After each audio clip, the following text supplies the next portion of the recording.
আসসালামু আলাইকুম রহমতুল্লাহ বারাকাতুহু। সম্মানিত প্রবাসী বাংলাদেশি ভাই ও বোনেরা, আপনারা দেশের বাইরে থাকলেও বাংলাদেশের ভবিষ্যৎ নির্ধারণে আপনাদের ভূমিকা অত্যন্ত গুরুত্বপূর্ণ।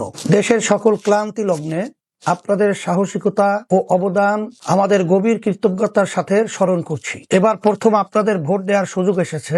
ইসলামের আলোকে একটি ন্যায় ও ইনসাফ ভিত্তিক, দুর্নীতিমুক্ত ও জনপ্রত্যাশার বাংলাদেশ গড়ার লক্ষ্যে হাত পাকা প্রতীকে আমি আপনাদের কাছে ভোট দেওয়ার অনুরোধ করছি। মনে রাখতে হবে, ভোট একটি পবিত্র আমানত, ভোট একটি সাক্ষ্য। এই দায়িত্ববোধ নিয়েই কোনো ভয় বা লোভের কাছে নয়, ঈমান, বিবেক আর আল্লাহর উপর ভরসা করে আপনার ভোটের সিদ্ধান্ত নিন। আল্লাহ তাআলা আমাদের সবাইকে সঠিক সিদ্ধান্ত নেওয়ার তৌফিক দান করুন। আমিন। ওয়াসসালাম মা'আস-সালাম।